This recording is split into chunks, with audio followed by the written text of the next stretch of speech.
Hello friends, welcome to Sathya IAS academy. So நாம இன்னைக்கு வந்து பார்த்தீங்க அப்படின்னா ஜனவரி 4th கரண்ட் அஃபேர்ஸ் டாபிக்ஸ் வந்து ஒன் பை ஒன்னாக வந்து பார்ப்போம். ஸோ ஃபர்ஸ்ட் டாபிக் என்ன அப்படின்னா GSAT-20. ஸோ இது வந்து பார்த்தீங்க அப்படின்னா இந்தியாவோட செயற்கைக்கோள் தான். எதுக்கானது அப்படின்னு பார்த்தீங்கன்னா கம்யூனிகேஷன் சேட்டலைட், அதாவது தகவல் தொடர்புக்கான சேட்டலைட்டாக இப்போ வந்து நம்ம வந்து யூஸ் பண்ணுறோம். ஸோ இப்போ இதில் என்ன டாபிக் வந்து பார்க்க போகிறோம் அப்படின்னா இஸ்ரோவோடது. ஓகேவா, இஸ்ரோவோட ஒரு வணிக ரீதியான நிறுவனம் தான் வந்து பார்த்தீங்க அப்படின்னா நியூ ஸ்பேஸ் இந்தியா லிமிடெட். ஓகேவா, ஸோ இப்போ இவங்களுக்கும் ஸ்பேஸ் எக்ஸ், ஓகேவா, இது வந்து எலான் மஸ்கோடது ஒரு தனியார் நிறுவனம் தான் இது. ஸோ ஸ்பேஸ் எக்ஸும் பார்த்தீங்கன்னா ஒரு ஒப்பந்தம் வந்து பண்ணியிருக்காங்க. ஓகேவா, நியூ ஸ்பேஸ் இந்தியா லிமிடெடும் ஸ்பேஸ் எக்ஸும் வந்து ஒரு ஒப்பந்தம் வந்து பண்ணியிருக்காங்க. அந்த ஒப்பந்தத்தின்படி பார்த்தீங்க அப்படின்னா GSAT-20 இந்த செயற்கைக்கோள் இருக்கா, இது வந்து யார் ஏவ போறாங்க அப்படின்னா ஸ்பேஸ் எக்ஸ் நிறுவனம் தான் வந்து ஏவ போறாங்க. ஸோ எந்த ராக்கெட் அப்படின்னு பார்த்தீங்கன்னா ஃபால்கன் 9. ஓகேவா, ஸ்பேஸ் எக்ஸோட ஃபால்கன் 9 அப்படிங்கிற ஒரு ராக்கெட் மூலமா தான் வந்து GSAT-20 வந்து இப்போ வந்து ஏவ போறதா வந்து அனௌன்ஸ் பண்ணியிருக்காங்க. இந்த மாதிரி பார்ட்னர்ஷிப் வச்சுக்கிறது வந்து இந்தியாவிலே வந்து இதுதான் வந்து முதல் முறை. இது எப்போ ஏவ போறாங்க அப்படின்னா 2024, அதாவது இந்த ஆண்டோட நடுப்பகுதியில வந்து நடுக்கால பகுதியில ஏவ போறதா வந்து சொல்லியிருக்காங்க. இப்போ GSAT-20 பத்தி பார்த்துருவோம். இது GSAT-N2 அப்படிங்கிறதோட மறுபேர் தான் வந்து GSAT-20 அப்படின்னு வந்து சொல்றாங்க. இதோட மொத்த எடை வந்து பாத்தீங்கன்னா வந்து 4700 கிலோகிராம். இது ஃபுல்லாவே இந்த செயற்கைக்கோள் வந்து எதுக்காக அப்படின்னு பார்த்துட்டோம் அப்படின்னா வந்து கம்யூனிகேஷனுக்காக, தகவல் தொடர்புக்கானது தான். ஸோ இதை வந்து கேபேண்ட் சேட்டலைட் அப்படின்னு வந்து சொல்லுவாங்க.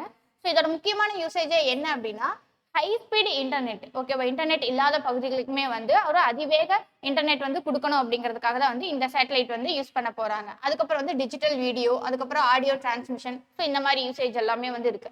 அதாவது அகண்ட அலைவரிசை தகவல் தொடர்பு வசதிக்காக தான் வந்து இந்த GSAT-20 வந்து யூஸ் பண்ண போறதா வந்து சொல்லியிருக்காங்க. அடுத்து ஃபால்கன் 9. ஸோ இந்த ராக்கெட் வந்து பார்த்துடலாம். இது வந்து ரீயூசபிள். ஓகேவா, ஸோ இந்த ஒரு ராக்கெட் வந்து யூஸ் பண்ணிட்டோம் அப்படின்னா மறுபடியும் இது என்ன பண்ணலாம், யூஸ் பண்ணலாம். அதுக்கப்புறம் வந்து இதுல வந்து 2 ஸ்டேஜ் வந்து இருக்கு. அதுலயே வந்து பாத்தீங்க அப்படின்னா first orbital class reusable rocket அப்படிங்கிறது ஃபால்கன் 9 தான். ஸோ இதன் மூலமா தான் வந்து GSAT அப்படிங்கிறது வந்து இப்போ ஏவ போறதா வந்து அனௌன்ஸ் பண்ணியிருக்காங்க. ஸோ நம்ம அடுத்த பார்க்க போறது ஒரு முக்கியமான ஒரு கூட்டமைப்பு பத்தி தான் வந்து பார்க்க போறோம், பிரிக்ஸ் கூட்டமைப்பு. ஓகேவா, ஸோ இது நமக்கே தெரியும் இருக்கிறதுல ரொம்ப முக்கியமான கூட்டமைப்பு. இப்போ இதுல வந்து பாத்தீங்க அப்படின்னா 5 உறுப்பு நாடுகள் வந்து புதிதா வந்து இணைஞ்சிருக்கிறதா வந்து சொல்லியிருக்காங்க. ஸோ அதை பத்தி தான் வந்து இந்த டாபிக்ல வந்து பார்க்க போறோம். ஸோ ஃபர்ஸ்ட் பிரிக்ஸ்னா என்னன்னு பார்த்துடலாம். ஸோ பிரிக், ஓகேவா, ஸோ 2006 தான் வந்து ஃபர்ஸ்ட் வந்து ஸ்டார்ட் பண்றாங்க.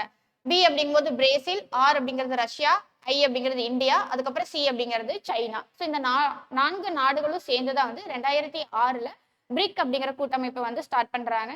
எதுக்காக அப்படின்னா வந்து மேற்கத்திய நாடுகளோட ஆதிக்கத்தை வந்து கட்டுப்படுத்தணும் அப்படிங்கிறதுக்காக தான் வந்து இந்த கூட்டமைப்பு வந்து ஸ்டார்ட் பண்றாங்க. அதுக்கப்புறம் பிரிக்ஸ் அப்படின்னு மாறுது. ஓகேவா, இதுல என்ன ஆகுது அப்படின்னா சவுத் ஆப்பிரிக்கா மட்டும் மறுபடியும் வந்து ஆட் ஆகுறாங்க. எப்போ அப்படின்னா 2010. ஓகேவா, 2010 4 இருந்த நாடுகள் 5 உறுப்பு நாடுகளா வந்து ஆட் ஆகுறாங்க. ஸோ சவுத் ஆப்பிரிக்கா வந்து ஆட் ஆகுது. ஸோ இப்போ வந்து பாத்தீங்கன்னா வந்து 15வது சப்மிட். ஓகேவா, 2023 வந்து நடந்து முடிஞ்சிருக்கும். எங்க அப்படின்னா சவுத் ஆப்பிரிக்காவில் ஜோகன்ஸ்பர்க் சிட்டியில வந்து நடந்து முடிஞ்சிருக்கும். ஸோ இந்த 15வது கூட்டத்தில் வந்து என்ன சொன்னாங்க அப்படின்னா 6 நாடுகள் இணையறதா வந்து அனௌன்ஸ் பண்ணியிருந்தாங்க. ஸோ அந்த 6 நாடுகள் என்னென்னு பார்த்தலாம். அர்ஜென்டினா, ஈஜிப்ட், அதுக்கப்புறம் Ethiopia, Iran, Saudi Arabia, United Arab Emirates. ஓகேவா, இந்த 6 நாடுகளுமே வந்து பிரிக்ஸ் கூட்டமைப்புல இணைய போகுது அப்படின்னு வந்து அனௌன்ஸ் பண்ணியிருந்தாங்க. ஸோ இப்போ என்னாச்சு அப்படின்னா அர்ஜென்டினாவோட புதிய அதிபர் வந்து என்ன சொல்லியிருக்காரு அப்படின்னா அர்ஜென்டினா வந்து பிரிக்ஸ் கூட்டமைப்புல வந்து இணையல அப்படின்னு வந்து அபிஷியலா வந்து அனௌன்ஸ் பண்ணிட்டாரு. ஸோ இப்ப அர்ஜென்டினாவை தவிர மீதி இருக்கிற 5 நாடுகள் தான் வந்து இந்த பிரிக்ஸ் கூட்டமைப்புல வந்து இணையுது அப்படின்னு விளாடிமிர் புதின் அவர்கள் வந்து அனௌன்ஸ் பண்ணியிருக்காங்க. ஸோ ஃபர்ஸ்ட் சப்மிட், ஓகேவா, பிரிக்ஸோட ஃபர்ஸ்ட் சப்மிட் எங்க நடந்தது அப்படின்னா ரஷ்யாவில நடந்தது. எப்போ அப்படின்னா ஜூன் 2009 வந்து நடந்தது. இப்போ 2024 நடக்க போகுது இல்லையா. ஸோ இந்த சப்மிட் 2024 நடக்கிற 16வது சம்மிட் எங்கதான் நடக்குது அப்படின்னா ரஷ்யாவில தான் வந்து நடக்குது. ஸோ அதனாலதான் வந்து ரஷ்யாவோட அதிபர் விளாடிமிர் புதின் அவர்கள் வந்து 5 நாடுகள் தான் வந்து பிரிக்ஸ்ல வந்து இணையுது அப்படின்னு வந்து அனௌன்ஸ் பண்ணியிருக்காங்க. ஸோ இதோட இப்போ பிரிக்ஸ் கூட்டமைப்புல மொத்தமா வந்து பாத்தீங்க அப்படின்னா 10 நாடுகள் வந்து இருக்கு.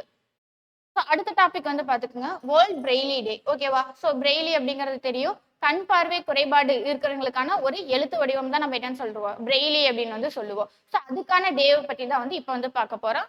ஸோ உலகத்துல அந்த பிரெய்லி டே எப்போ செலிப்ரேட் பண்றாங்க அப்படின்னா ஜனவரி 4ஆம் தேதி, அதாவது இன்னைக்கு தான் வந்து செலிப்ரேட் பண்றாங்க.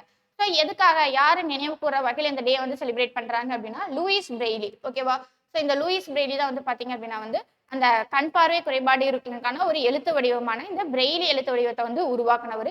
இவருடைய பிறந்த தினம் 1809 ஜனவரி 4ஆம் தேதி வந்து பிறந்திருக்கிறாரு. ஸோ அவரை வந்து கௌரவப்படுத்துற விதமா தான் வந்து ஜனவரி 4ஆம் தேதி இந்த டேவை வந்து செலிப்ரேட் பண்றோம். ஸோ இது வந்து பாத்தீங்க அப்படின்னா எப்ப ஸ்டார்ட் ஆச்சு, இந்த டே வந்து நம்ம எப்ப கொண்டாட ஆரம்பிச்சோம் அப்படின்னா, ஐக்கிய நாடுகளோட பொது சபை ஓகேவா, ஜெனரல் அசம்பிளி வந்து என்ன சொல்லியிருப்பாங்க அப்படின்னா வந்து 2018ஆம் தேதி தான் வந்து ஜனவரி 4ஆம் தேதி பிரெய்லி டே வந்து செலிப்ரேட் பண்ணணும் அப்படின்னு வந்து அனௌன்ஸ் பண்ணியிருப்பாங்க. ஸோ 2018ஆம் தேதி வந்து சொன்னாங்க, ஐநா வந்து சொன்னது. 2019 முதல் இந்த டேவை நம்ம வந்து செலிப்ரேட் பண்ணிட்டு இருக்கோம்.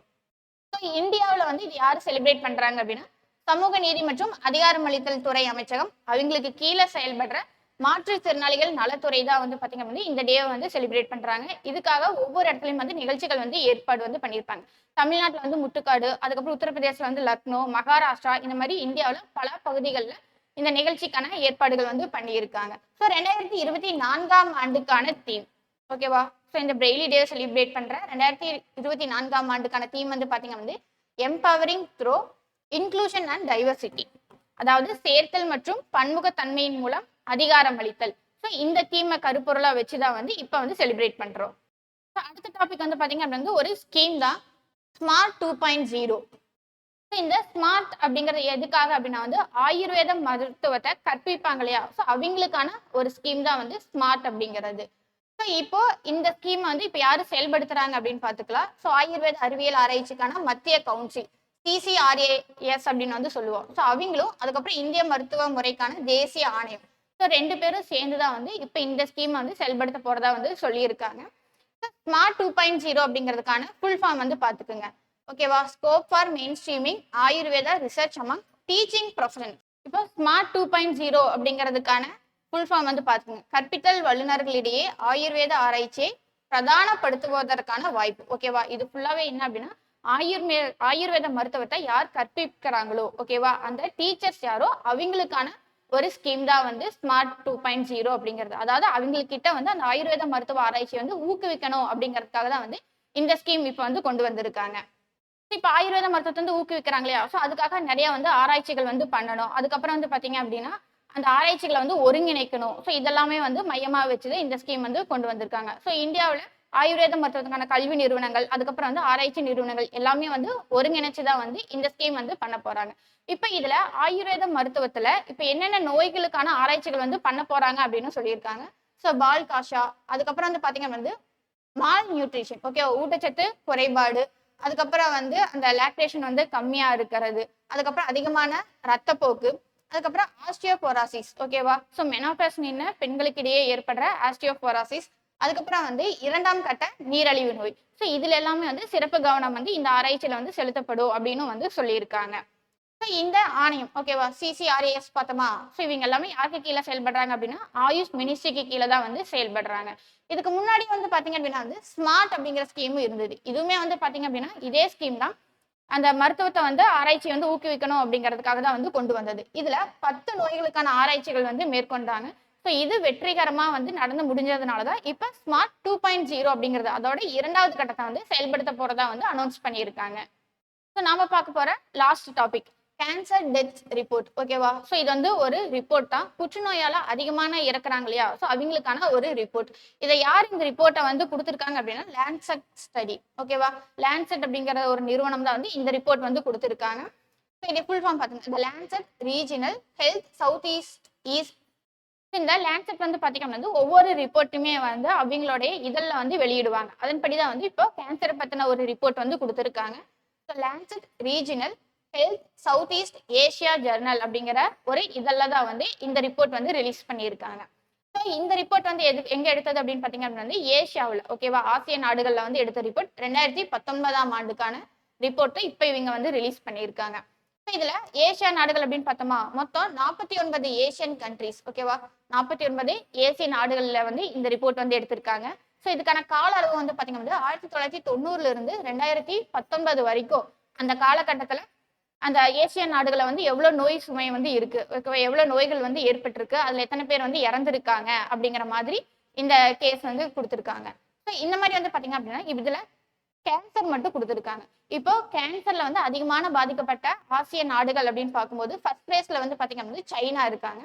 ஸோ 2வது பிளேஸ்ல இந்தியாவும் 3வது பிளேஸ்ல ஜப்பானும் வந்து இருக்காங்க. ஓகேவா? ஸோ கேன்சர் அந்த கேஸ் வந்து அதிகமா வந்து அந்த கேன்சருக்கான அந்த பாதிப்புகள் அதிகமா இருக்கிற நாடுகள், அதனால அதிகமா இறந்த நாடுகள் அப்படின்னு பார்க்கும்போது, இந்த ஏசியா நாடுகள்ல இந்த 3 தான் வந்து ஃபர்ஸ்ட் 3 பிளேஸ்ல வந்து இருக்காங்க. ஸோ இப்ப இந்தியா வந்து 2ண்ட் பிளேஸ்ல இருக்காங்க இல்லையா? ஸோ இந்தியா தான் வந்து 2ண்ட் ஹையஸ்ட்டா வந்து இருக்காங்க. மொத்த பதிவான கேஸ்கள் அதாவது 2019ல மட்டுமே வந்து எவ்வளோ கேன்சர் கேஸ் பதிவாயிருக்கு அப்படின்னா 12,00,000. ஓகேவா? 12,00,000 புதிய கேன்சர் கேசஸ் வந்து பதிவாயிருக்கு. அதன் மூலமா கேன்சர் மூலமா இறந்தவங்க அப்படின்னு பார்க்கும்போது 9.3 லட்சம் மக்கள் வந்து கேன்சர் மூலமா வந்து இறந்திருக்காங்க 2019ல மட்டுமே. இப்போ இதுல வந்து பாத்தீங்கன்னா வந்து கேன்சர்ல அதிகமா எந்த வகையான கேன்சர் இருக்குது அப்படின்னா அந்த மூச்சுக்குழல் தொடர்பான புற்றுநோய்கள் வந்து அதிகமான பாதிப்பு வந்து ஏற்பட்டிருக்கிறதா வந்து சொல்லியிருக்காங்க. அதே மாதிரி பெண்கள் அப்படின்னு பார்க்கும்போது பெண்கள்ல டாப் 5 கேன்சர் அப்படின்னு பார்க்கும்போது செர்விக்கல் கேன்சரும் அதுல வந்து இருக்கு. ஓகேவா? ஸோ செர்விக்கல் கேன்சர் கருப்பை வாய் புற்றுநோய் அப்படின்னு வந்து சொல்லுவோம். ஸோ இந்த கேன்சர்னால அதிகமான பெண்கள் வந்து பாதிப்படையறாங்க அப்படின்னு வந்து சொல்லியிருக்காங்க. ஸோ இதுக்கான ஒரு வேக்சின் மட்டும் பார்த்துருவோம். Human papilloma virus. ஓகேவா? ஹெச்பிவி அப்படின்னு வந்து சொல்லுவாங்க. ஸோ இந்த வேக்சின் போடுறதன் மூலமா இந்த செர்விக்கல் கேன்சரை வந்து கட்டுப்படுத்த முடியும். ஸோ இந்த வேக்சின் வந்து பாத்தீங்கன்னா 2006ஆம் ஆண்டு வந்து கண்டுபிடிச்சிருந்தாங்க. அதுக்கப்புறம் கேன்சர் ஏற்படுறதுக்கான காரணங்கள் என்னென்ன அப்படின்னு பார்க்கும்போது ஸ்மோக்கிங். ஓகேவா? புகைப்பிடித்தல், அதுக்கப்புறம் மது அருந்துதல், அதுக்கப்புறம் வந்து மாசுபாடு. அதுல முக்கியமா வந்து காற்று மாசுபாடு காரணமாகவும் அந்த மூச்சுக்குழல் தொடர்பான புற்றுநோய்கள் வந்து ஏற்படுது. ஸோ இதெல்லாமே தான் வந்து டாப் 5ல வந்து இருக்கு அப்படின்னு வந்து சொல்லியிருக்காங்க. தேங்க்யூ.